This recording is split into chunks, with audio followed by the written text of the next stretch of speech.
Hey, flooring pros. I'm Jerry Levinson, and this is the Flooring Business Podcast, where we talk to expert flooring dealers, suppliers, marketing experts, and software experts, and anyone who I believe is going to help you in your flooring business. Now, my mission is to give you good information that'll help you reach your goals. If you're just starting your business, or you're trying to reach $5 million in sales, or you're getting ready to sell your business, you're going to find useful information that'll help you reach your goals and profit now in the flooring industry. The Flooring Business Podcast is brought to you by Ring Ring Marketing. Go to ringringmarketing.com and request a free analysis of your website, your area, and your scope of work. They'll make recommendations on how to best strategize your marketing efforts so you get the best return on your investment. You'll even get a coach that helps you get better results. Hey, Flooring Pros, it's Jerry Levinson here, and it's a special edition of the Flooring Business Podcast. Topic I really wanted to talk about with Buddy Mitchell here from Simply Floors, and it's kind of prepping us for the Flooring Business Masterclass coming up November 14th and 15th in Orlando, Florida. That's sponsored by Ring Ring Marketing and AccuCut. So what we'll be talking about at the Masterclass is your marketing strategies, what's effective, don't spend too much money and get good results. Your sales strategies, how you can close more in the home, raising your prices, raising your profit margins, increasing your closing rate, hiring top salespeople, training and leading your team, reaching your goals and preparing your flooring business to sell or hand down to the next generation if you want. You got to have a business that operates without you there. So this is a very interesting topic. It kind of came up when somebody was asking the question about getting another showroom.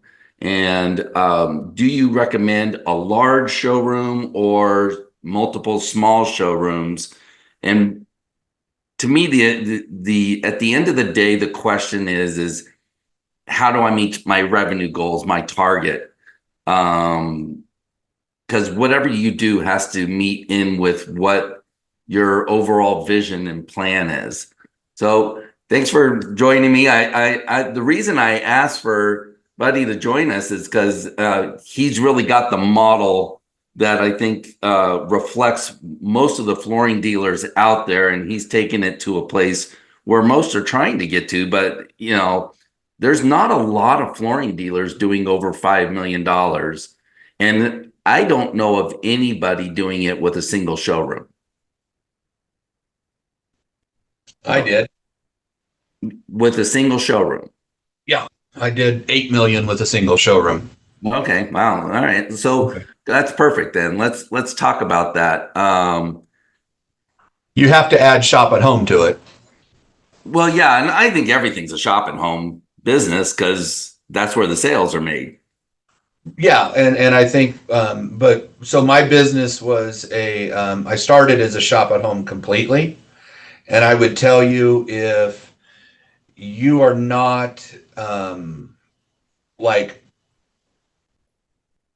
okay, so I'll just say it. So my wife and I have talked about going back to firing everybody and going back to just the two of us working our shop at home business, right? With me selling and her running the business and trying to stay at about 1.5 million doing shop at home. We made more money when we did that, more money in our pocket. When we were selling about $1 million a year shop at home, I felt partially retired, right? Yeah. And we were probably making around 250 grand a year. And then I almost got in it's one of those things that your life flashes before your eyes type thing. My wife and I had went most of our lives fairly poor, right? Never making any money. And we start making money. And all of a sudden, I was coming up to an intersection and I was taught to be a look ahead driver. And I had a green light and I started to go because I was not ready to slow. I hadn't hit the light yet. I was still going. Yeah. And the light turned green and I started to hit the gas, but I just glanced over and I had to slam on my brakes in a big, like dump truck, like a Mack truck, literally blew through the intersection coming from my left to right, meaning it would have hit me square. And I thought, man, if I was disabled, our business would fall apart. So I started looking to grow the business beyond myself. And guess what? We made a lot less money. You know what I'm saying? Hiring people and growing your business. And that's one of the things that you really have to do is you really have to sit down and say, where do I want to get? What is my number one goal? Because if you can sell $1 to $1.3 million shop at home purely, you can make great money and just live your life. This may go in a little different direction with that, but yeah, I'm just saying that's so. So when you said that, the way you set it up was perfect. Where are you wanting to go? Right. Right. You know, some people, the grass is always greener on the other side of the street, and I'm telling you, it's not. Right. It sometimes you may be just happier if you just run your business where you're comfortable at. I have been, you know, I loved what you said at the beginning in your intro, where you said, you know, selling your business and possibly giving it to the next generation. You know, if you can get to the point where you don't have to work it, then it's a great retirement plan. I went broke, like completely broke at age 40, right? Where I had no money, wiped out my retirement, which wasn't very much, did everything I can to stay in a business that I wasn't any good at, which was construction, and went completely broke, almost lost the house. And I went to work for a company selling carpet. And very quickly, I started my own business again a couple years later. And I built it to about $1 million. And we cruised for about a year at about $1 million. And then we decided to take it bigger. And in 2021, we did 8 million. In 22, we did 6.5 million. In 23, we did 6 million. So I shrunk for the first time. And then this year we're going to do probably 7 million. We're on pace to do about 7 million. So we're coming back. And it's been hard. I thought you have more than one location though. I thought you opened up a couple of locations. I have 3 locations now. Yes.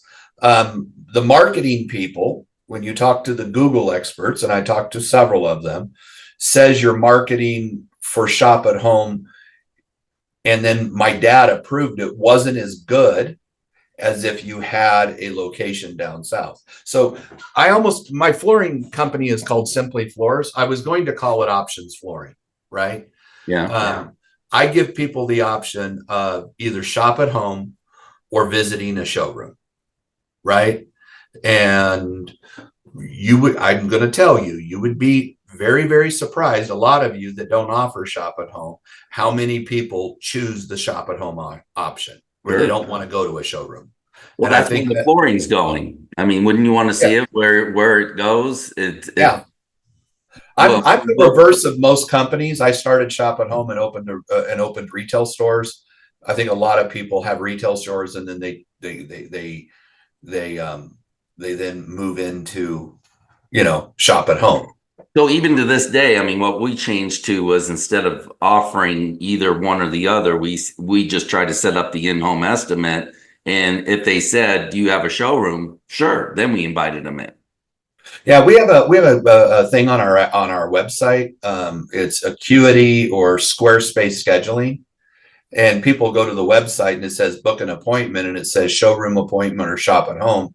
And we still probably book 12 appointments, 13 appointments a week, where we never even talk to the people. They just schedule online. You know, I love those appointments. I mean, just from a consumer standpoint, you can get your appointment scheduled without talking to somebody, and people really enjoy that sometimes. So yeah, I think so. I think what it does is, you know, people will call here and they're like, well, and we'll say, hey, why don't we schedule an appointment? And they're like, well, I need to find out from my husband or my wife when she's available, right? And we say, oh, okay, just go to our website and click on the book now button. You can book an appointment at 2:00 in the morning if you wanted to with us. And it, you know, and all of a sudden, you know, that night around 7, 8 o'clock, they're talking to their husband about flooring or their wife about flooring. And one of them books an appointment for the next day, or our system is set up that you need 24 hours notice. We like to set our salespeople up with a little bit of notice, Sure. and but So let me go back because you did do this with one showroom, but one of the things that I've seen, and again, some of these shop at home companies that are like Empire Express Flooring, they're spending an amount on marketing that's not sustainable for most of us. So I just want to talk to the family owned businesses, the mom and pop that don't have a huge bank account of money to spend, and a lot of us are relying on the money that's coming in to feed us. that's This what is I did. revenue for us. And those companies don't, the owners don't need the money to live on.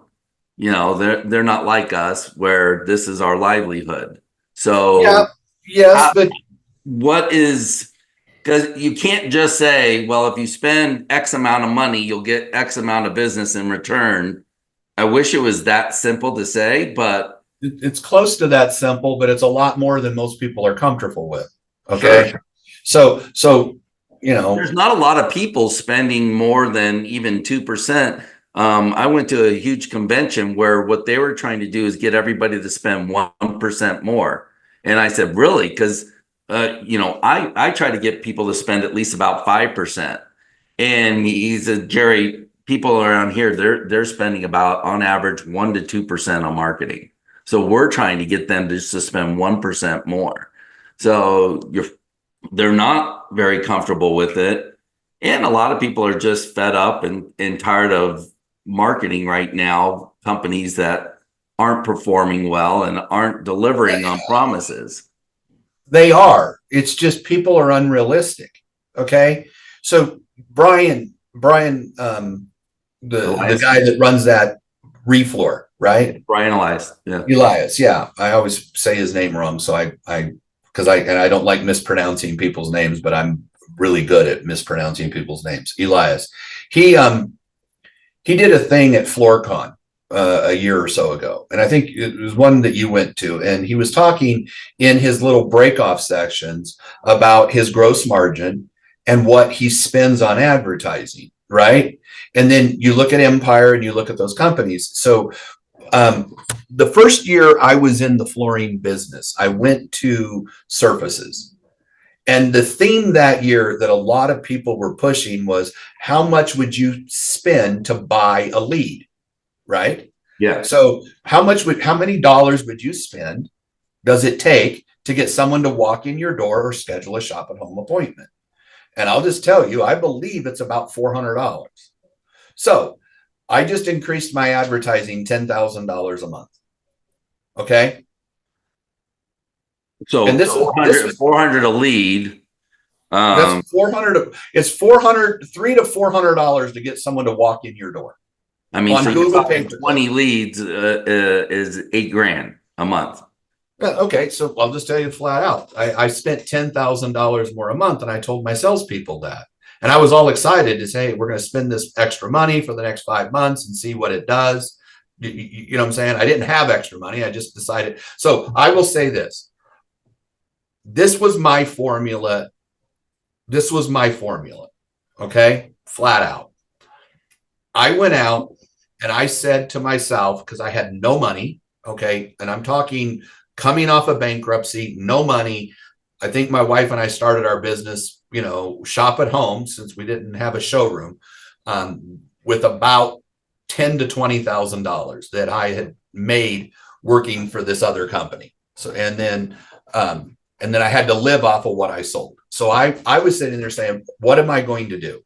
The first thing that went through my mind is I can't do a one-off, right? I can't spend the money and get the one-off lead, right? I need to go out and spend my time on someone that's going to give me multiple leads. So I just sat down and I did what everybody does. I said, painting companies, restoration companies, real estate agents, and small remodel contractors. That was my mindset, okay? Because I was a remodel contractor, and I realized that even though I was doing about 30 basements a year, which would be 3 floors a month, right, on average, nobody called on me, right? Because I wasn't a bigwig. I wasn't someone out there building homes or the things people prospect. So I went out and I prospected I went out and prospected small remodel contractors. I would drive around neighborhoods on Saturdays and Sundays and go into open houses,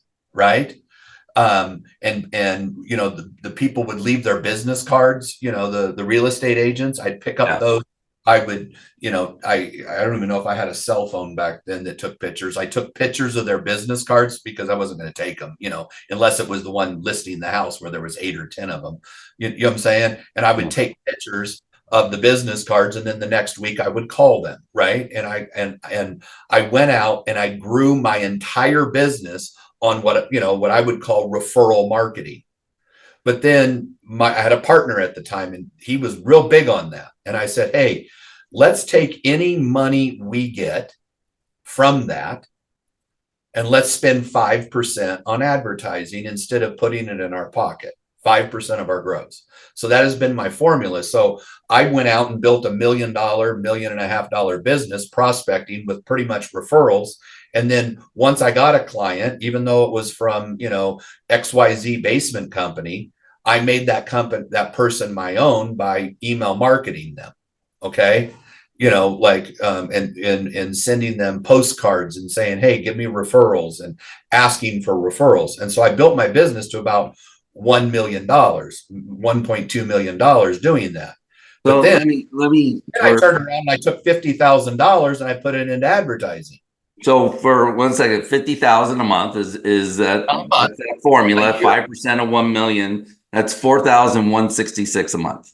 Right. Just to put it in perspective for those listening, because what I want them to do more than just even listening to your story is put themselves in your shoes and see what does it take for them, and also perspective of where they're at now and why maybe they're having trouble growing past, you know, what, $2.5–3 million. Kind of people start capping out. I see it about $3 million in their mom and pop businesses, especially when they're not spending that much money on marketing. Well, Jason Goldberg, you know, right? He hit one of his things that he said is don't take all the money home. Right. He built his business. Now he had a little, he cashed in his retirement, had some, and he went after builders to begin with. Right. Right. And, you know, because that was his strategy, is he knew that business. You got to figure out what you know.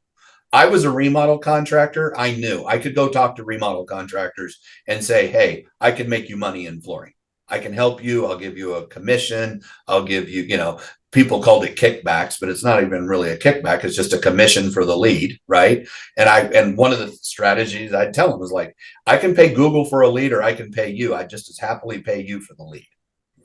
Your first year, let's put it this way, your first year getting over, and that's brilliant, paying somebody for the lead because you know you've got a good lead. But getting over the $1 million hump, how long did it take to get over $1 million? 2 years. 2 years. Okay. Okay. So let me just tell you, I worked for another company. They were 100. They were a shop at home company. They were big for a long time. They're gone, or they're very, very small now, or they kind of went away. And they did not do any advertising. They had guys go out and prospect. Right. And so my first year, I think I sold about 550,000 knocking on doors, basically. That's amazing. Which again, not a lot of people are going to do that. Right. And then, you know, the next year I did about 750,000. And I won a contest. They had 135,000 or 135 salespeople nationwide. And they handed me, I could pull up the picture and give it to you. They handed me a briefcase with $15,000 in it. And honest to God, you know, everybody's like, oh my God, that's so wonderful that they gave that to you. When I won that, I was like being punched in the guts. And I was like, I'm number one in a frickin' company, right? I almost said a bad word, where I'm the number one salesman. And with this briefcase, I'm going to make less than $100,000. You know what I'm saying? And that's, you know, that was my thought when I won that. I was thinking other guys were making more, and that if I kept building, I would make more. And I was already within a year and a half, the number one salesperson in the company. And Well, I let was, me ask you, with your journey, did you ever explore different companies that maybe were good at lead generation and paid a higher commission? I have a very, very, very big competitor here in town. I think if you Google largest retailer in America, he's in private retailer in America. He's in Denver, right? Yeah. And I thought I'm going to go to work for him. And there was two companies that I was going to go to work for. I didn't even think about starting my own company. The first one was a Pro Source that was here in town, right? And they're gone. The owner of it ran it into the ground. And I walked in there and I asked for a job, and he said, "Well, how much do you sell?" And I said, "About 750,000 a year." He's like, "Well, that ain't going to cut it here." And I was like, "Okay." So I went out and I went to the other, and so I dressed up, put on a sports coat, which I don't normally wear, right? And I went to this largest retailer in America, and I walked in with my resume, and the lady at the front desk, I gave her my resume, right? And I said, "I'd like to apply for a sales job." And she looked at my resume, and in front of me, she took my resume and threw it in the trash can and handed me a form to fill out an application for a job that looked like a McDonald's Right. application. You know what I'm saying? And I took that, wadded it up, and threw it in the trash, walked out, and decided I was going to start my own company. Right. I was like, the disrespect of, she didn't know who I was. You know what I'm saying? But he had obviously, and if he hadn't trained her to do that, you know what I'm saying? Yeah. And she was just doing that on her own, she should have been fired. I don't know. It's like when I go to a restaurant and the food's bad, I don't blame the cooks. I blame the owner for Sure. not teaching Yeah. them what to do. Right. And I take responsibility for my sales staff. If they did that, I would either fire them or train them not to do that, because that's just disrespectful. And I went out and started Simply Floors. But by that time, the companies I had worked for, the company I had worked for, they didn't do anything, and I built all the relationships. So I knew that all the people that were referring me work were going to come with me, right? And at the time, I had no idea what the gross margin was on flooring. I was hoping I could get 20%. You know what I'm saying? Because that would double my income, because I was making a 10% commission, and I was Right. told that, blah, blah, blah. So next thing you know, I'm making double. I open up a company, I got two reps, and they're to open me. And they've since changed, but one was Boyu Carpet. Yeah. And the other one was Dixie. And the Dixie rep was an independent rep, and he repped a couple different companies back then. This was 2012. And I tell the story. He was about a 75-year-old man. He said, "Yeah." He tells me, he says, I can't open you unless you buy a display. You have to have a display." I said, "Well, I'm shopping home. I don't need a display." He said, "Well, you're going to open a showroom, right?" And he winked at me and shook his head. And I said, "Yeah, I'm going to open a showroom." He said, "Okay, buy a display from me." And I'm like, "Okay." And I said, and I'm worried I'm going to tell my wife I had to spend $2,000 on this carpet display, right? Yeah. And he said, "Okay." And so I signed the paperwork and, bought the display. And he says, "I just want you to know that display's back order. It won't be here until November." And this was in February, right? He said, "We just went to surfaces and there's not going to get here." He said, but I'm going to give you $1 a yard rebate. And he reaches in his car and he took all of his samples that were on that display, the little deck boards, Right. he was shopping home, and he handed them to me. And he said, "Now, you won't be billed for the display until it ships, which will be about September, October. But starting today, since you bought the display, I'll start giving you $1 a yard rebate." So Wow. I walked out of there cloud nine. I love 70-year-old men that didn't care anymore, right? You know what I'm saying? He was like, "I'm going to open you." And so I walked out of there with that display. And then honestly, I got opened with Boyu because I had an account with Dixie, right? That was my Dixie rep. Yeah. And then Shaw and Mohawk blackballed me because they knew who I was. And so that's why I joined a buying group. I joined FCA Network out of Chicago, Olga Robertson, and she helped me get accounts with Shaw and Mohawk and everybody else. And then the rest is history, I've led a lot of people to FCA that want to start a flooring business, but couldn't get the supply. So Ogle's been able to help a lot of clients of mine out. She's a powerful woman, and she's also really, really smart. And if you're honest, I'll just tell you, she can read dishonesty. She's told a lot of people no. You know what I'm saying? But if you're honest and you go to her and you have a little bit of money, she wants you to have a little bit of money. Meaning she doesn't want you, screwing the supplier. She protects her suppliers. She protects Sean Mohawk, but I think where people have where she's seen, if they've hired me, they paid me to coach them, train them, and do a better job, they're pretty serious. Yeah. Because they're making that investment in their company. So obviously that means, we've got our stuff together with business plans and, a plan and goals, and, they know how to sell, because that's something I'm able to teach them. So they're already that kind of personality who is ready to go. So the thing that propelled me, Jerry, and I'll tell you, if you really want to propel yourself, you have to make a commitment of 5 or 6% of your gross to advertising. And I think you're right on the money, but you have to have that base coming in that you're not paying for. And that's why for me, I never would have made it. I never would have made it on the little bit of money that the advertising generated. I'll just tell you right now, we're spending about we're going to do $7 million, and we're spending about 40 grand a month on advertising. And we're making a very, very concerted effort to do more prospecting also, so I want to put this all in perspective. So I started with $1,000, Jerry. What's that? I started with $1,000 a month. You know what I'm saying? It's not like 5% of 2 million is $8,333 a month. I mean, there's a lot of people that can't fathom spending that kind of money. So, I just want to talk reality to them, that if you're going, so let's walk it through. You gotta have everything set up. 2 years to get to $1 million, get over $1 million hump. Yeah. How long did it take to get to 5?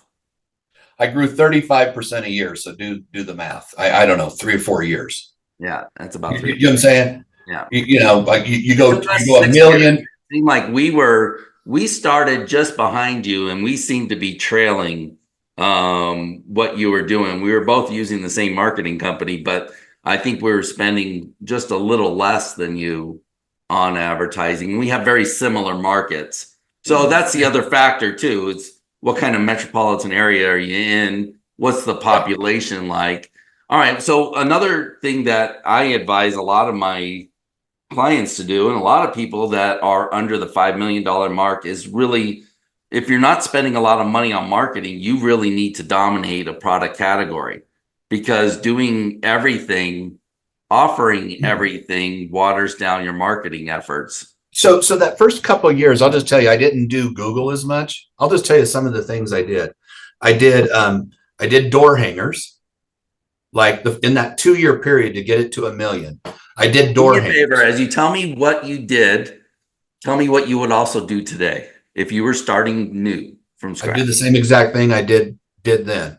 I do door hangers. Okay. So you can buy door hangers, and guess what? Exercise is good for you. Go out and pass them out yourself. You went out and hung the door hangers. You didn't hire a company. I didn't have any money. Yeah. When you have no money, and I'm just going to say this, if you have no money, right, what are you going to do? So I would get up in the morning, and so I'm going to give you the formula, right? Exactly what I did. All right.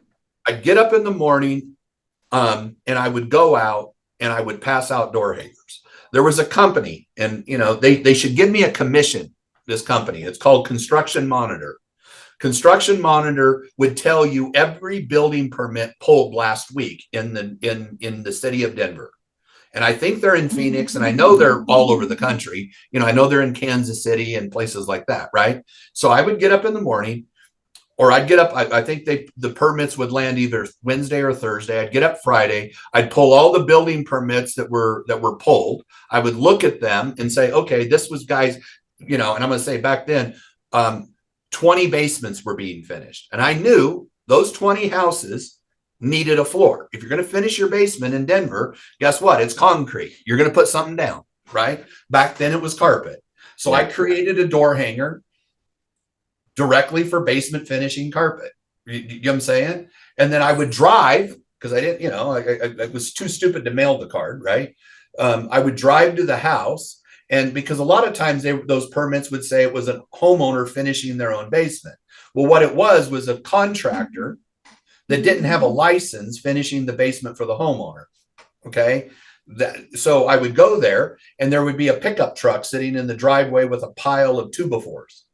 And I'd go up and I'd put a door hanger on the door to the homeowner. And then I'd put a door hanger under his windshield. And sometimes I would just sit there. Right. And I'd drink a cup of coffee until the guy came up to his truck to grab a tool. Then I'd get out and go over and talk to him. I mean, I was stalking people, right? Yeah. And so I would go to those basements. I'd go to those whole house remodels. I would go to those new home construction. If I went over to a job and it said, Genesee Builders, and, I would sit there and, if there's guys there working, building a house, I'd go ask them, hey, who's the superintendent? Who's this guy? Right. And that's how I built my business to get it to the million. I didn't do anything different. Then the next day I did want the one-offs. I would just this guy's finishing his basement. Maybe other people will be in the future. And I would just take I'd take 200 flyers, and you can pass out 200 flyers in about an hour and a half. And I'd walk for an hour and a half, passing out, putting flyers on people's doors. Right. And that's how I started. And, and then I would go to, I would go to the Carnation Festival at Wheat Ridge and buy a booth for $250. You know what I'm saying? Yeah. And I would set up a tent and I'd put up a table. And then at the table, I would put carpet samples on the table. I went to home shows. I joined a BNI group. I went to other networking groups. I went to the Chamber of Commerce things. You know what I'm saying? I did everything I could that was what I called, sweat equity marketing. Mm-hmm. Right. And, I'll tell you, if you go to a little Carnation Festival with everybody in the city of Wheat Ridge coming there for 3 days, right? And you have a booth with carpet samples set out and flyers, and you just tell them, hey, we're a family owned business. We're here in Wheat Ridge. Blah, blah, blah. You'll get enough to pay for the $300,000, $400,000, and to me back then, I was just looking at it as, okay, it cost me $1,000 and I sell one job that pays me $2,000. Good. It's $1,000 in my pocket. You know what I'm saying? But I inevitably would sell. It would never get to the 5%. I never once has my leads got to 5%.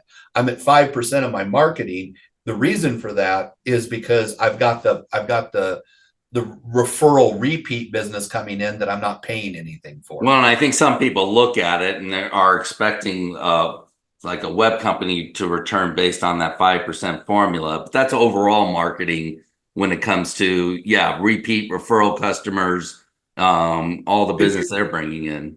Well, I'm going to say this. You have to, before you go out and start spending money on advertising, you got to know your numbers, right? And that's why I think you're doing FloorZap with their CRM. I use RLM from Jason and now Broadland, right? You got to know your close rate. You got to know everything. But one of the things that everybody here should understand is no matter what the new teachers and people are telling you, 2 + 2 still equals 4, right? So let's just take 10,000. Let's just take that 8,000. I'm doing $2 million, right? And I'm going to take 8,000 a month and I'm going to put it in advertising. That 8,000 a month, if you have pretty good marketing, is going to return you about 23 appointments a month, right? 23 a month times, right? Let's just say a 50% close rate. Okay. Right. That's going to sell you 11 more jobs a month. Okay.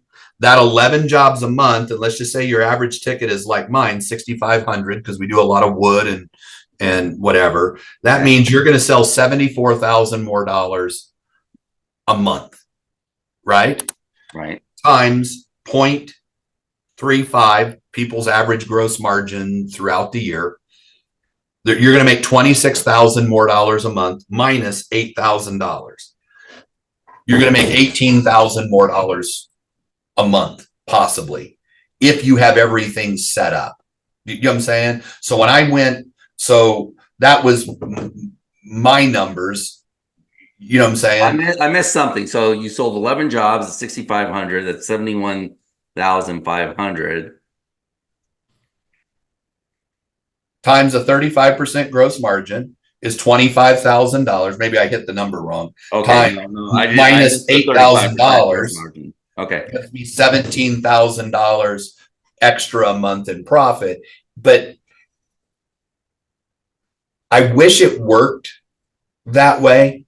So I'll just tell you, I was spending $21,000 a month on pay-per-click in June.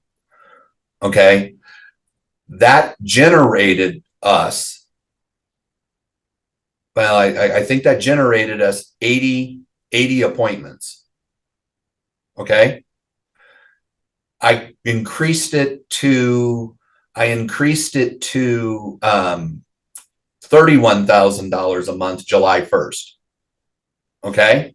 So now we're at $31,000 a month. I took the jump, right? And we went up about 25 to 30 more appointments in July than we did in June. Okay. And I'll say this, I was talking to my marketing people and they said, okay, historically, the worst month of the year is January. The second worst month of the year is July. So I went, and I'll just tell you, and I'm going to, referral repeat. We have a percentage of those. So, and we track everything on RLM, like really, really detailed. Right. And that's a very, very big thing for me is my sales staff asking everybody that walks in the door, how did you hear of us? Right. Yeah. And, January 1st was spending $20,000 a month. January 1st through May 30th, which is 5 months, I had 500 appointments. Okay. Those 500 appointments, in June, we had 106. And in July, we had 130. And she said, this is going to build this advertising. You're going to do better in August. And last week, we finally hit my goal. Last week, we had 44 appointments in 1 week. Wow. You know what I'm saying? And we had a guy coming in and setting up a Hallmark hardwood display yesterday. And we had 3 walk-ins in my showroom. Yeah. And he's like, I've set up like 5 of these and you're the first one that's ever had a customer walk in the door while I was setting it up. So he just slow out there. I know. Well, I'm kind of surprised at those results too, because it is hard. I mean, there are fewer people shopping. Well, there's fewer people shopping, and that's why it's gotten more expensive. But number 2, I loved Brian's analysis. Don't take part in the recession. Sure. Right. And I believed that with all my heart, because guess what? And I tell people this story. I worked April 15th, 2010. I walked into a place to sell carpet for the first time in my life. That was the first day was a sales meeting. And I walked in there and I sat down, and the president of Carpet Direct comes walking in, and his name was Billy Watkins, right? And he ran Carpet Direct. And he said, we just talked to Mohawk Shaw, blah, blah, blah. And yes, the economy is down, and they're way down, because July was 2010 was one of the worst years in flooring, because of the recession, right? Sure. He said, but we figured that there's still, even with it down, there's going to be about $200 million worth of flooring retail sold in Denver next year. And I'm sitting there thinking, man, I only have to sell 1 million of it to make $100,000. That was my thought. I was excited. So yesterday, you called me, last night and said, hey, do you want to do this? Yesterday, I had a guy come in, and, I'll just say, and he said, yeah, your competitor, the biggest competitor, owns like 52% of the Denver market. That's what the the numbers are saying. Sure. Well, if you look at the largest retailer, like I'll just say Carpet Exchange, right? They do about $200 million a year. So guess what? If the economy drops 25% and the market shrinks 25%, they're going to lose money. They're not going to do as much. They're going to shrink. Right. But when you're doing $5 million in a $400 million market, that means there is $395 million worth of flooring being sold that I can go get. Get your thinking up, get your attitude. Like, you know what? I don't care that the market shrunk 25%. I'm going to go get the other $395 million that's being sold out there. Right? Yeah. It's, if you're in, I'm sorry, but if you're in, small little town Nebraska and the market shrinks and you've got 50-60% market share, because you're one of the two stores in town, right? We just took a guy from 30% closing rate to he's doing 70% closing rate with a 55% profit margin. Specializes in hardwood, and it was mostly just a change of attitude. It's like, you know what? Go out and have fun, enjoy your customers, sit down, take your time, and get the job. Because he was getting frustrated because these people were all getting multiple quotes, and he was losing them to people that were cheaper, and started, it reflected in his sales approach. What I try to tell people is have fun, decorate, have fun with your customers, sit down, enjoy it. And you and I differ on this. I'm a big believer in closing in the home, and it's not a high pressure sales thing. I've changed the closing in the home attitude to give your customer an opportunity to buy now, because there are a lot of people, when you're there, they are ready to go. Yeah, And I agree. I agree with you. I'm trying to figure out how to do that more with us. I'll say this, in King Solomon, King Solomon wrote a book called Ecclesiastes, and in that book it says, "As a man thinketh, so is he." Right? yeah, if you think things are bad, they're going to be bad. If you think things are going to be good, they're going to be good. So just walk out there with a positive attitude and say, you know what? I'm going to sell some shit today. You know what I'm saying? And I have a friend that's his saying is called a white taba. What you think about, you bring about. Yeah. And, mine is my favorite quote my dad gave me was, he who has the lead wins. Yeah. You're sitting at home and you don't got a lead, you're going to lose every time. But if you're in the house, if you're given the quote, if they're walking in your door, you're going to win. You can't, so go get leads. My favorite one was customers are the solution to everything. I never read the book. I just love the title. Because it just says it all. What do we need? What does this business need? Well, we need customers more than anything. I mean, all of it doesn't really matter unless you got customers. And I try to make the point to people how important marketing is. But, nowadays, there are so many things that you can do that cost no money. So there really is no excuse. Just shooting the damn video, posting. Some of my clients have started these Facebook groups where they're the owner of the city, and they've attracted contractors and this huge referral network. I mean, what you did back in the day, you put your boots on the ground and went after it. You actually can do the same thing digitally very effectively. I mean, you still got to do some belly to belly, but it takes a little bit of work behind the scenes and on your computer to build a network and a group that you can own. And have, one of the guys started something in Arizona called Wicked Awesome Happy Hour. And he's a financial advisor. Every second Wednesday of every month, he has a Wicked Awesome Happy Hour, and there has to be 400 people that show up. And they all love this guy, and everything he did cost nothing. But he's like a celebrity and owns the town just based on creating this wicked awesome happy hour. Like, So there's a lot you can do. And I don't want to get away from the topic at hand. So you're advising a company that has a desire to get to a $5 million revenue goal. 5% marketing spend is part of the formula. What other parts I don't want to gloss over this because again, I haven't seen a single showroom. You said that was you. So within the single showroom, I was 3.5 to 4 million shop at home.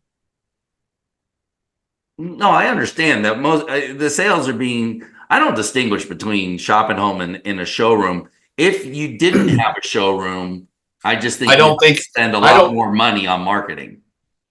Well, I think if I had a single showroom and it didn't do shop at home, and I'm going to tell you, most of the companies stuck at 3-4 million, right, out of a single showroom are stuck there because they're not shop at home. They're not going out and actively, I'll say this. I'm in Arvada, Colorado. If you just Google Denver Metro and you look at Arvada, Colorado, and then you look at Centennial, Colorado. Centennial is the south end of Denver, right? It's a 40-minute drive. If it's traffic, it's an hour and 30-minute drive. Okay. Half our sales came from down there when I was shop at home. Yeah. As soon as I opened a showroom down there, our leads went up because now the people that wouldn't drive to my north showroom, even though I was advertising, hey, we'll do shop at home, are now going to my south showroom. I just opened an Aurora showroom. If you can look at Aurora, it's about a 30-minute drive from my Centennial showroom, and it's a 45-minute drive from my Wheat Ridge showroom. It's the southeast end of town. And, just flat out, we had a walk-in yesterday. I was like, oh, how did you hear us? He says, hey, we were ready to go shopping today, which means they're not shop at home. We were talking, and I Googled flooring store near me because I was working that showroom yesterday. Yeah. And that person walked in, and I'll just tell you, we're going to sell them. She said, how much? I have 500 square feet of LVP. How much is it going to cost? And I said, it's going to cost between $6,000 and $9,000 with all the goodies.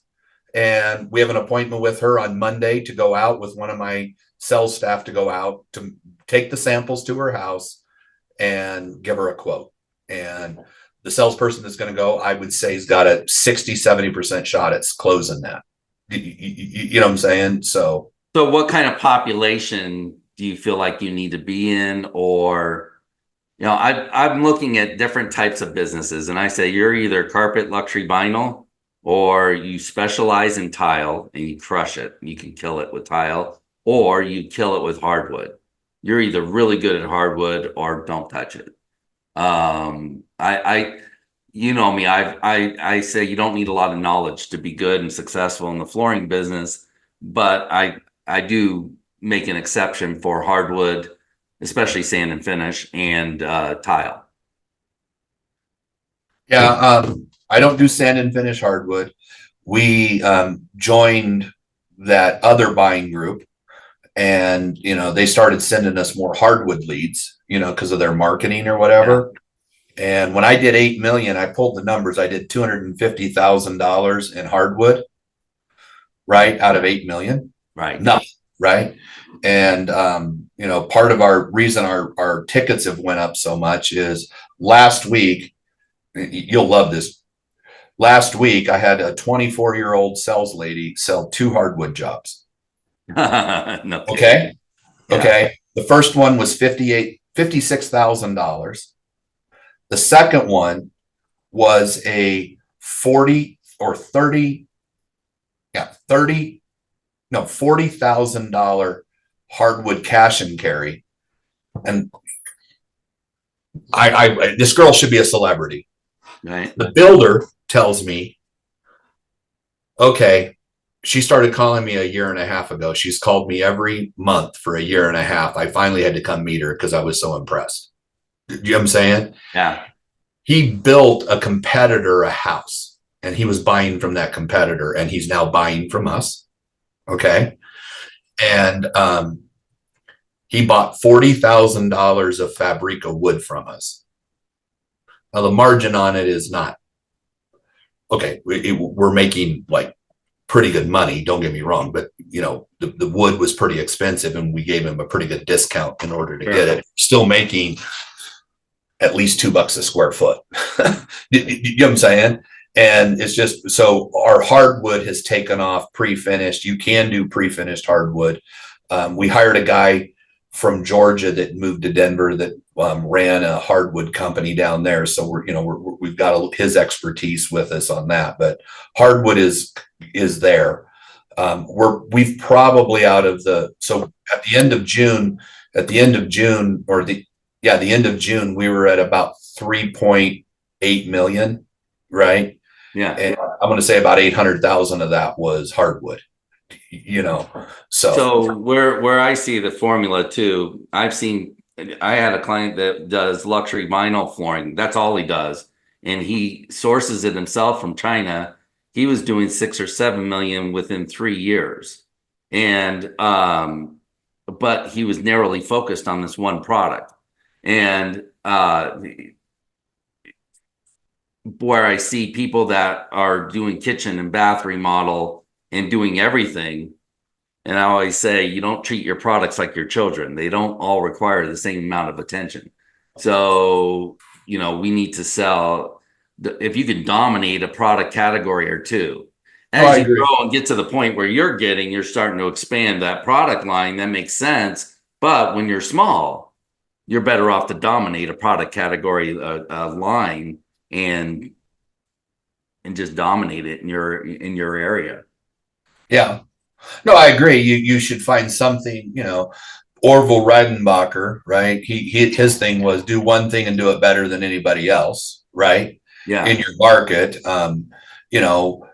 LVP, I sell a lot of LVP, I sell a lot of carpet, and I started off with carpet, and I'll tell you, the year I did, my first year we did $883,000. So now our goal is to do 883,000 in a month, right? Right. We've hit 850. We've never hit 883. Oh, right? Really? Okay. Yeah. Yeah, I knew that was one of your revenue goals was to match your first year in 1 month, right? In 1 month, right? And so 883. We've been over in our business. I tell people I love giving my sales staff goals, right?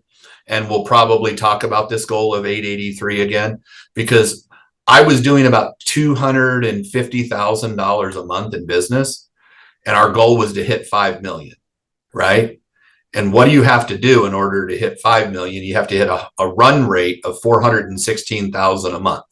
If you do 416,000 a month, I think it's 416 times 12 months, you're going to hit, right. And so I sat there and I told my sales staff, I said, I'll tell you what, when we hit 416,000 a month, in 1 month, we're going to all go to the nicest restaurant in Denver, and it's going to be on me. All of you bring your spouses.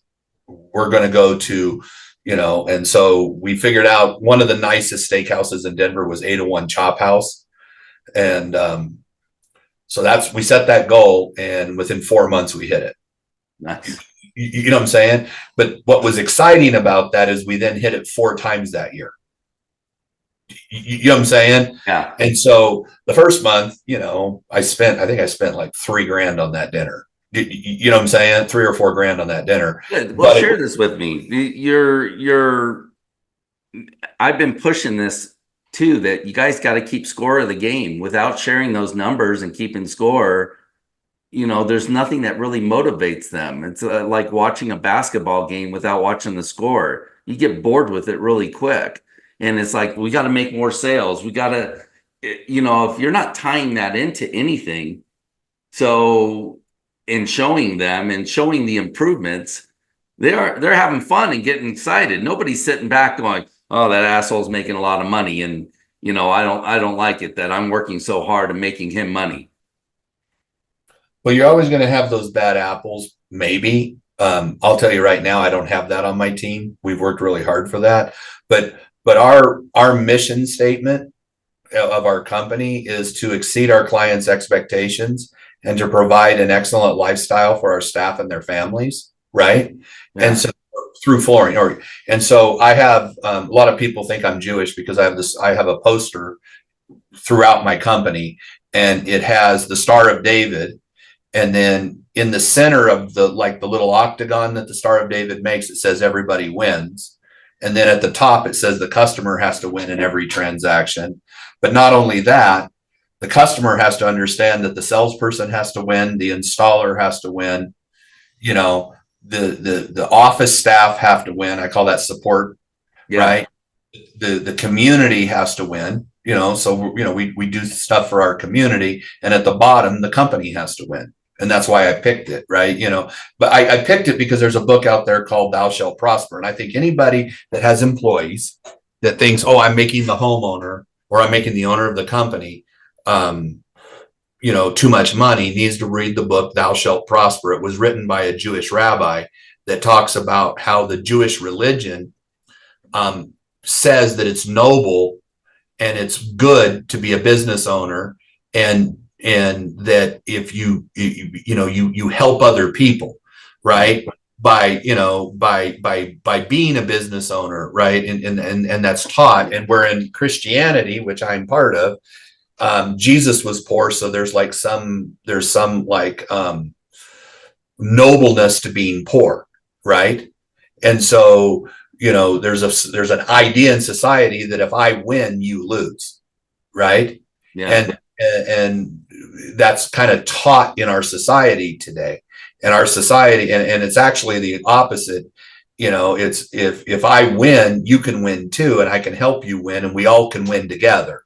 And so I take that to my sales staff, and I was like, okay, you know, you've got to really look at what in life, where do you get to sit down and look at, like, where am I winning? What's winning meaning to me, right? Yeah. And I'll go back to when I was in my early 20s. One of my friends was a chiropractor, and he had a business coach, and the business coach said, well, what would you do if you're rich? Right?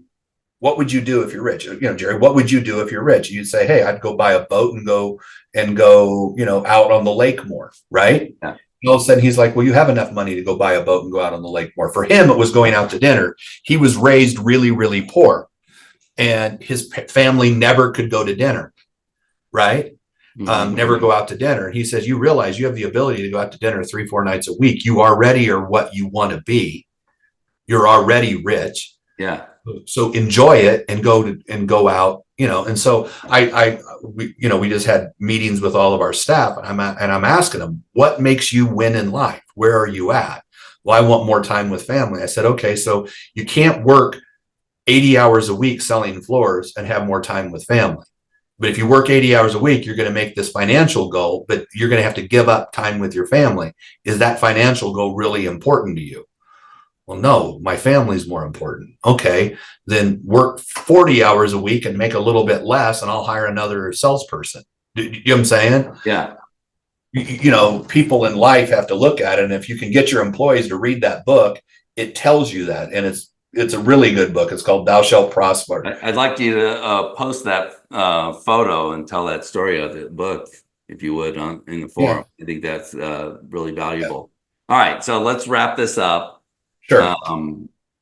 Single showroom, residential retail, to get to 5 million, the formula is at least 5% on marketing, and then prospect. You gotta hustle. You gotta do that. You gotta go after it too, right? Yeah, okay. If you have salespeople sitting in your showroom, you know, Jason Goldberg at his last boot camp that I went to just a couple months ago, he did a whole thing on prospecting. There's so many salespeople sitting in showrooms all over the country, sitting there playing solitaire, waiting for someone to walk in. Right. You know what I'm saying? You should have a plan, and you should have a plan for prospecting, and you should, and you know, you were talking about focus on one, right? So I'll just give you a quick synopsis. Have a salesperson that does nothing but focuses on real estate agents. Right. Have a salesperson that does nothing but focus on restoration companies. Have a salesperson that does nothing but focus on remodelers, right? Have someone focus on kitchen and baths, have someone focus on bathroom remodeling for tile. And just, they get up in the morning, they come in and they sit down and they got a plan. And, you know, I tell Well, them to do that. what you're talking about is leadership, though, because a lot of leaders, I can't, these guys are sitting around doing nothing. They should be out prospecting, shouldn't they?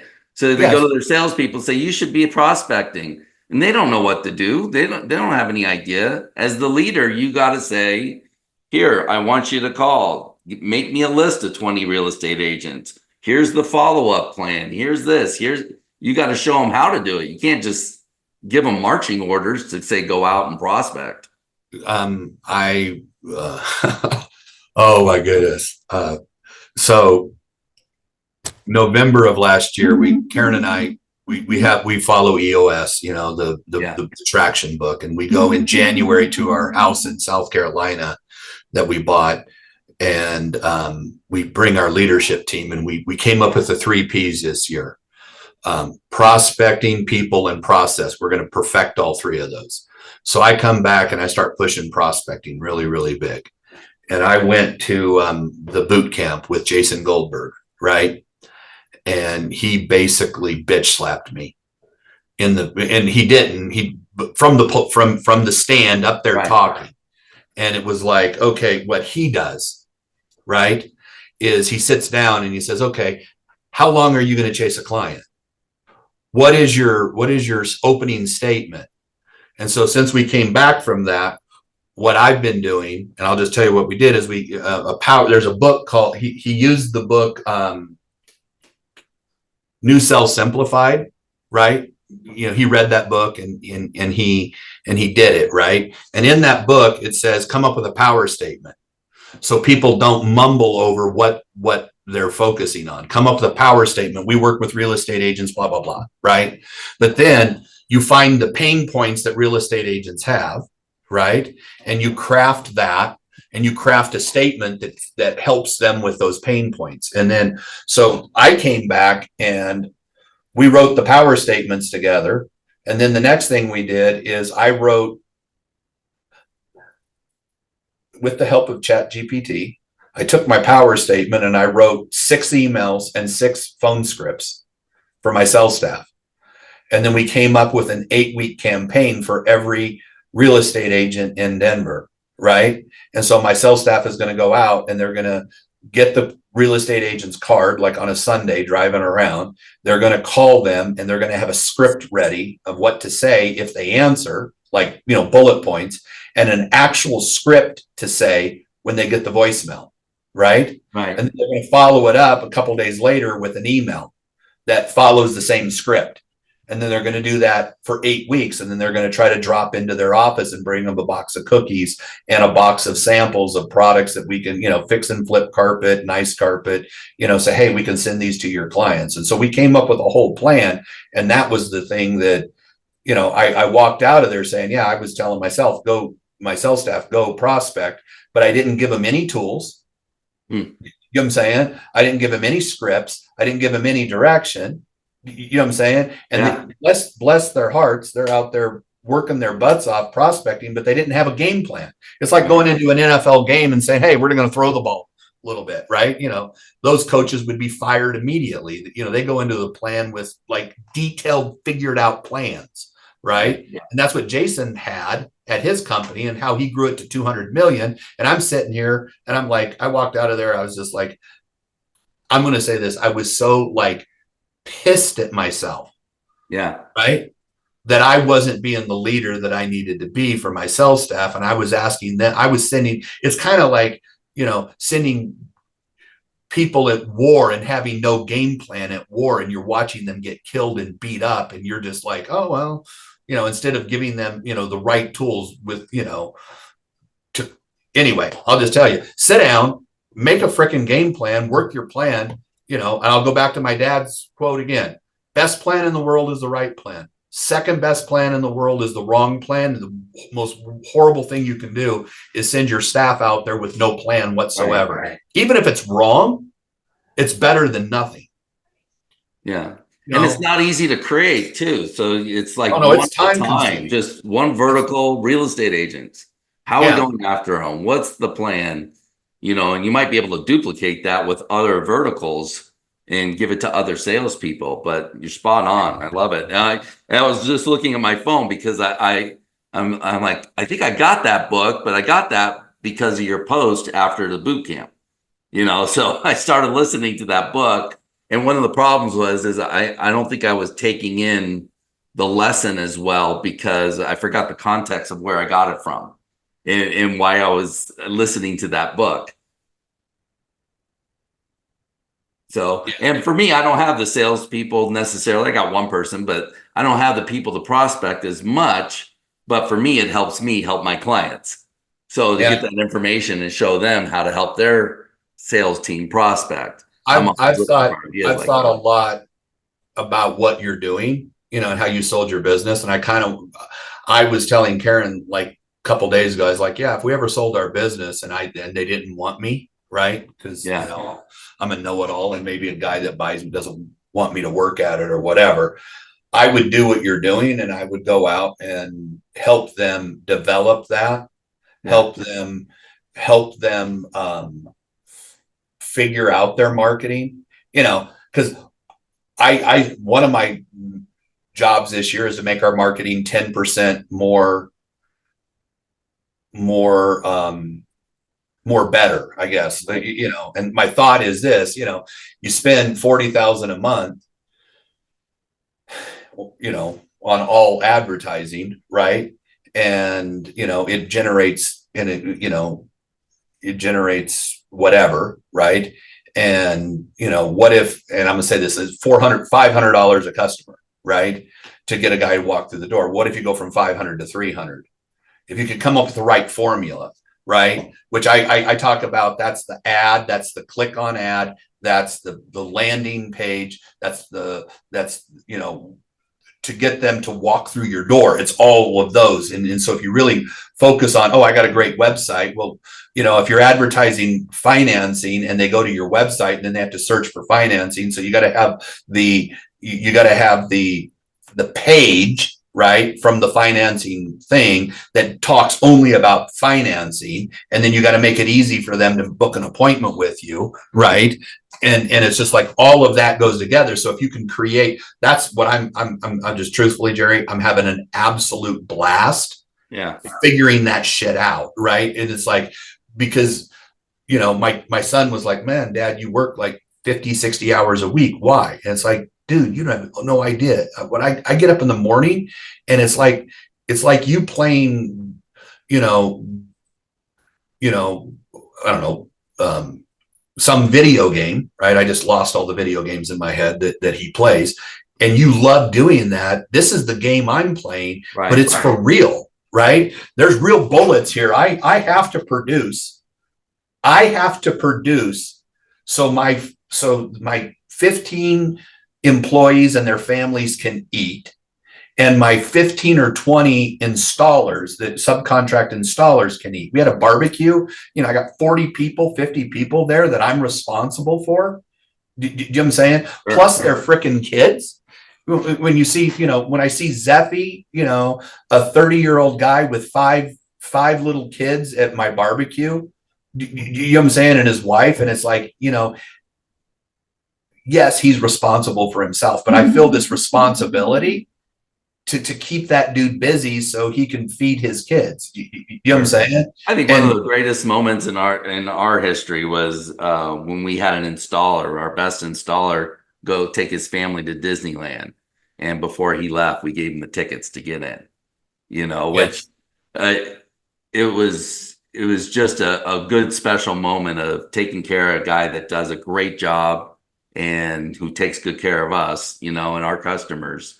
So to be able to reward him with that, was a special moment for us. So,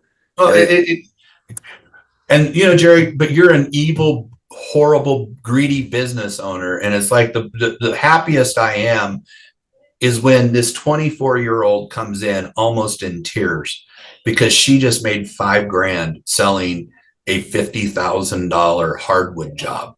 right. And do you know what I'm saying? It's like nothing made me happier than her doing that, and then having the business owner tell me, yeah, this girl's is a bulldog.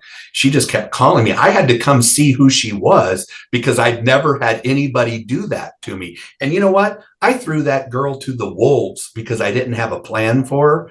And the responsibility I felt after talking to Jason, and you know what I'm saying, of like, I feel like I sent that girl to war without a gun or even a bayonet. You know what I'm saying? Did you read the article I wrote about the misfits and the weirdos and those Yes. salespeople like her that are just, they're just great. They're natural and they do things in a way that you would never instruct or you couldn't teach. You couldn't teach somebody to do like they do. They can't duplicate it because they just naturally like that. I've got 7 right now, and I've had to go through sales staff, and we could even do a whole thing on that, right? Sure. I've got 7 rock stars right now. Wow. And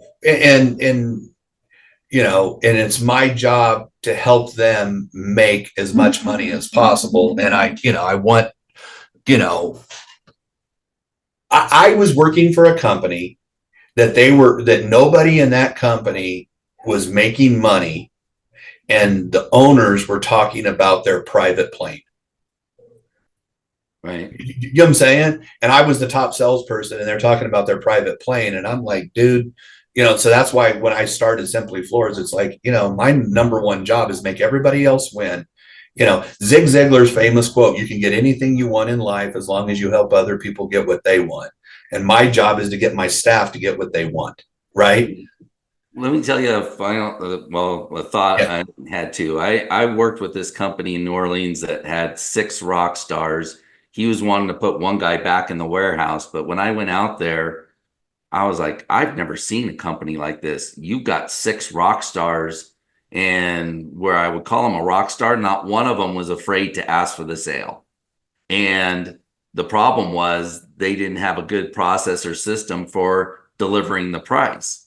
So once I dumbed that down and simplified it, I mean, they're off to the races. And every one of them were good salesperson. The guy they wanted to put in the warehouse, all we had to do was dumb down the process and make it easy to give a price. And he's like, oh, this is great. I can sell this. And he had no problem asking for the sale. The problem he had was creating the price. That's why he wasn't successful. That's why, he was fumbling around, because it was overcomplicated. So just changed everything. But like, I've never seen a company that had 6 people that were all fantastic salespeople. So, that guy's doing fantastic now. But that's hey, let me go ahead. Let's tie this up. Sure. We're going a little long. So, guy that is opening up in the first couple of years, or just hasn't gotten over that $2-3 million hump. They want to get to 5 million. It takes that formula. And again, I've argued that I haven't seen anybody do it out of one showroom. So without spending an inordinate amount of money on marketing. And even here, I'll tell you, in Arizona, we did it with 2 showrooms. We got to 6 million in 5 years, or 6 years.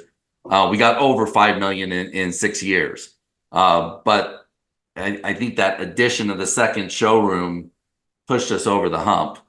I think the 3rd showroom's pushing me over the hump. I would tell you,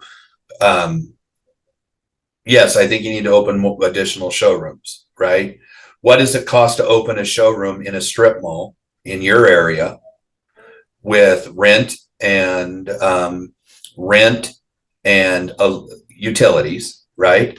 And then putting a salesperson in that showroom and giving them the opportunity to make money. You need to advertise that neighborhood. You need to, I've been advertising on Nextdoor, and it's working. So real quick too, the advertising, because I've done this experiment myself. It's like, I don't want to open a showroom, but I want to own this area. So let me do it with marketing. I think one of the challenges you have, if you do have a showroom, you have a location, people see the location, even if they want to do a shop at home, even if they're calling you out, you're way too far. So having a presence there, even for people doing shop at home, they see, okay, they're nearby. I feel more comfortable doing business with a company that's close to my city. Okay, so the company we worked with was creating your space, and who was the head guy there? Jay Flynn. Flynn, right? He was both of our main guy there, right? He told me exactly that. He said, you will not get as much shop at home leads in Highlands Ranch unless you have a showroom there. Right. Okay. And so I didn't believe him because half my business was from there. So I was spending a lot of money down there in advertising. And so I had RLM and I'd had it for 4 or 5 years. And so I went in and I pulled, and my best zip code was right next to my showroom. And my second best was in Parker, down south. I then sorted by referral, repeat, right? Yeah. And come to find out that my north showroom, where was within 10 minutes, and most of my sales were shop at home, which was within 10 minutes of my best zip code. That zip code was all advertised leads. Down south, that zip code, even though it was my second best zip code, was all prospected referral repeat leads. It was builder work and then referrals from the builders and meaning we did a job for you and you referred your son, you know what I'm saying? And you both lived in Parker, right? And then you came back a year later and said, yeah, you've put the carpet in my basement. Now I need you to do it upstairs. And I was utterly and completely shocked, right? So I'm opened a showroom in Highlands Ranch and my shop at home leads for advertising went up. Right. Period. And you know what? Shop at home. But not only that, the next thing that happened is the people that didn't want to do shop at home started walking in the door. You know what I'm saying? Sure. I didn't have to increase advertising at that showroom. I decided to increase advertising in July because I opened a third showroom and I had people going there and sitting there and nobody was walking in the door. You know what I'm saying? And it's like, it's not fair to those people sitting in that showroom not getting leads because my people are 100%. But I do satisfaction calls. So like, I got to get off this with you because I got to sit down and spend an hour today calling everybody that we did jobs for and making sure they're satisfied. Right. And asking for referrals. Right. And I just noticed over the last month, Aurora. And I just opened in May that Aurora location. You know what I'm saying? Yeah. And it's like, I don't know if my builder just dumped a bunch of advertising into Aurora, but most of these satisfaction calls are from customers from Aurora.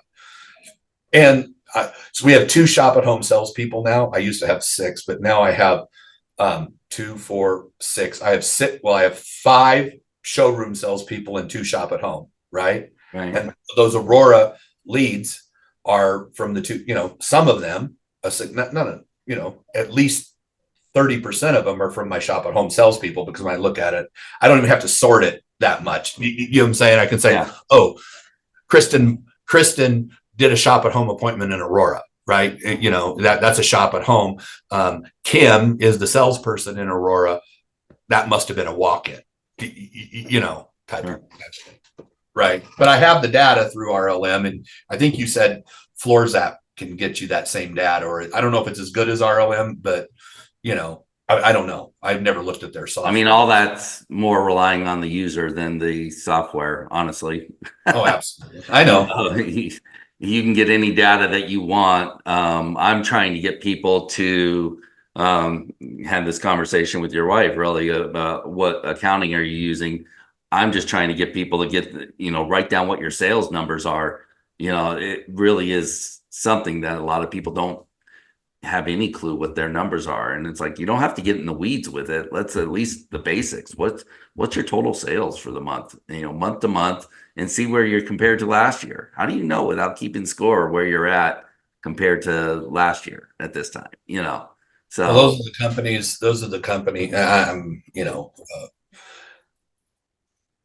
the successful companies are the companies that track their data. And if you're successful and not tracking your data, you're lucky. you're just lucky. But how do you know you're successful if you don't have the data?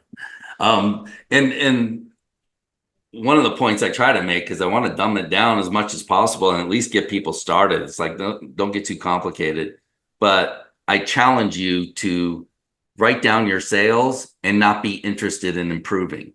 You can't write down the score of the game without trying to improve it. It's just natural human behavior, I agree. So that's what's important about the data. We're all trying to improve it. So if you're writing it down, you're interested in it and you're trying to do better. Yeah. All right, brother. Yeah. Well, I appreciate it. Appreciate you coming on. This is something I've been wanting to talk to you about this for quite some time now, because I just think it's something that's fascinating that you don't see people get to 5 million in sales out of a single showroom unless they're spending a crazy amount on marketing, which very, very few are. They're just not. So trying to get them to invest more money, but do it wisely, because it's getting more and more complicated and more expensive. So I'll say this. I was at the boot camp and I was sitting at a table with a younger guy. I was going to say he was in his 30s, right? Started a flooring business, had his salesperson there, right? yeah. And they're like, "Whoa, how much do you spend a month on advertising?" And at the time, I'm now spending 40. I was spending 30, right? I said I spend 30,000 a month. They're like, "Oh my God, I can't believe that! Just blows my mind." And I looked at them, and I'll tell your people, I didn't start there.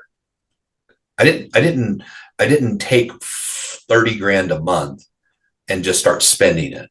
I started with 1,000. I remember, I'll tell you the thing that hit me really, really funny is I was managing my own pay-per-click.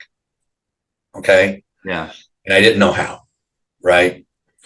And January come and I decided to set my budget at $3,000. Okay.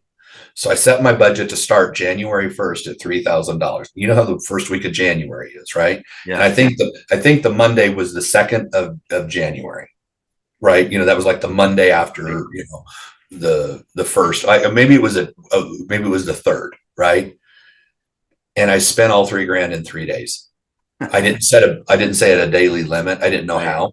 You know what I'm saying? And all of a sudden, my sales staff was like, "I thought it was going to be slow the first week of January. We got all these leads." You know what I'm saying? And it was me spending 3 grand, and I spent basically $1,000 a day instead of what, 100 a day, right? 100 a day times 30 days is 3 grand. I spent $1,000 a day, and we were flooded with leads on the 3rd of January, and that's where the belief in your heart came from for me to say, okay, I set the budget again for 3 grand and got it right. And then I went to Surfaces and hired Jay Flynn to manage it for me. So I didn't do that again.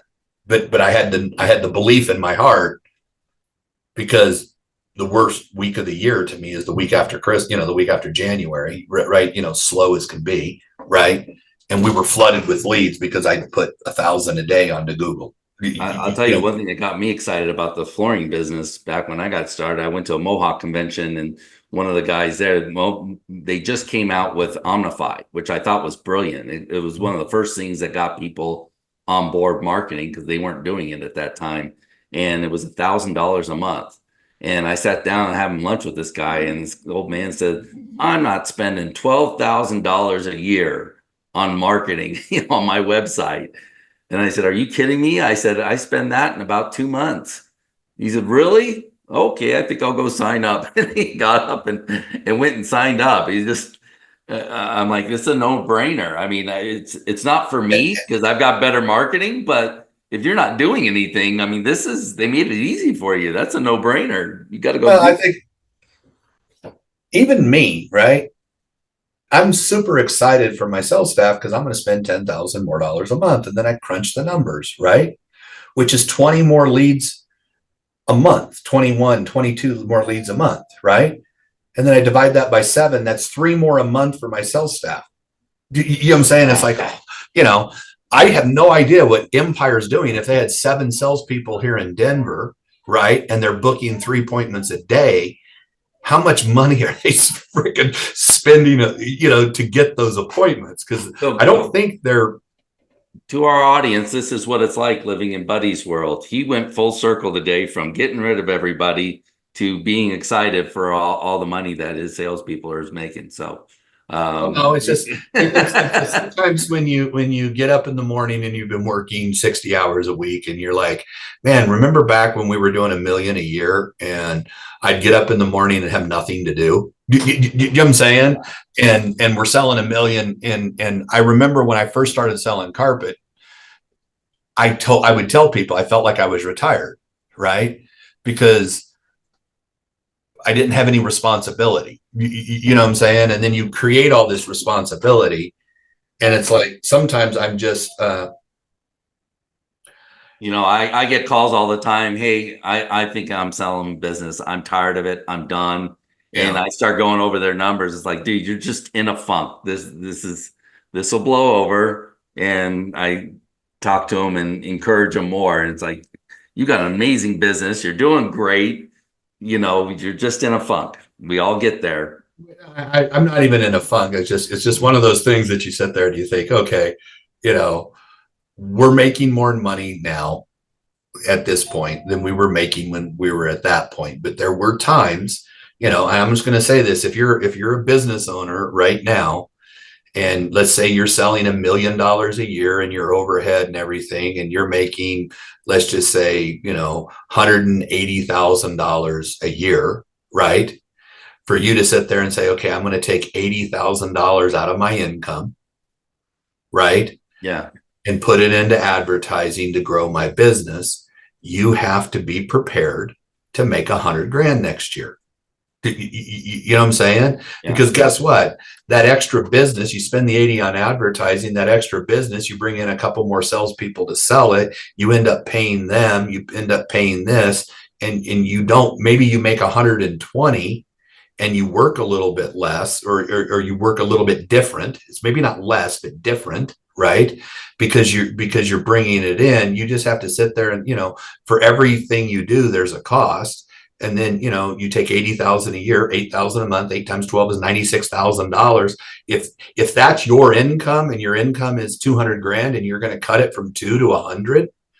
But when Karen and I started Simply Floors, it was pretty easy for me because I'd already built the base of 800,000 in sales, right?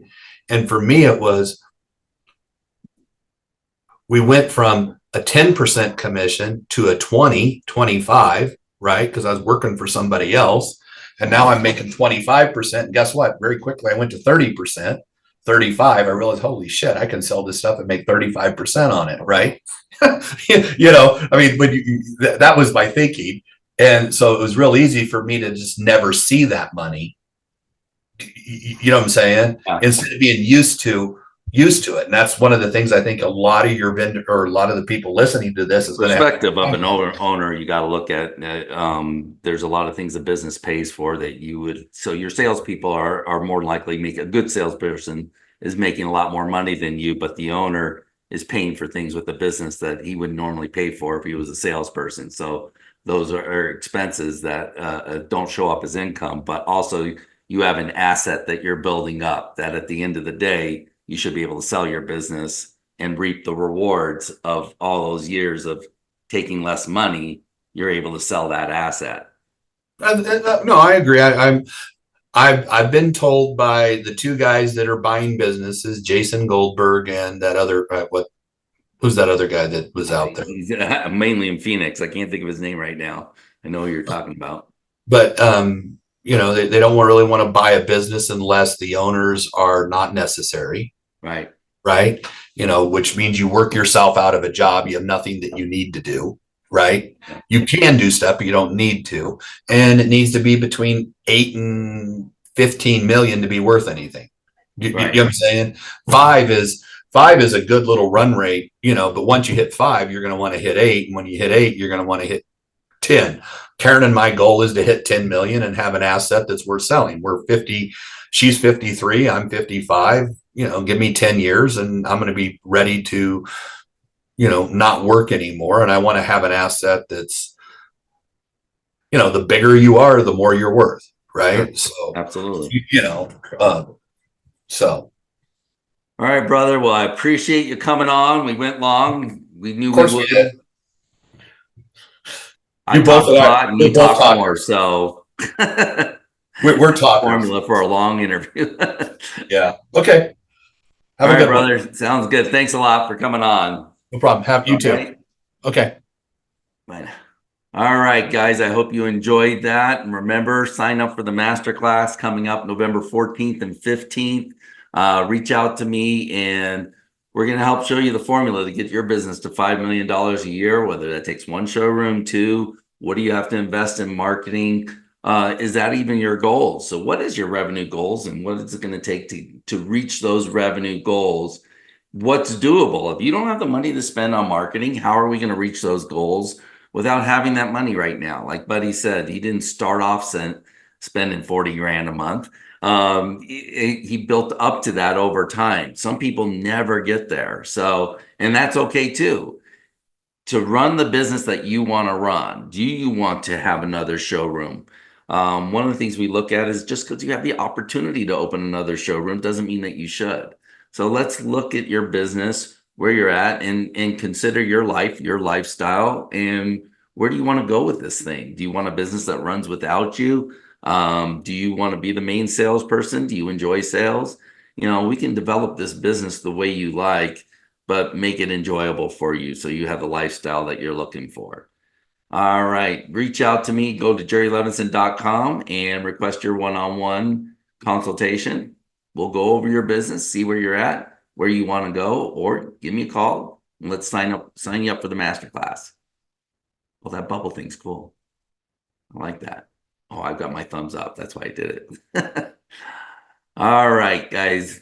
Thank you for joining us, and you have a great day. Now go sell some flooring. Thanks for joining the Flooring Business Podcast. Now, if you'd like to have a one-on-one discovery call and learn how you can increase your profit and sales by over 30%, go to jerrylevinson.com and let's discuss where you're at and where you want to go. Don't forget to tune in next week where we have another great podcast with another flooring pro.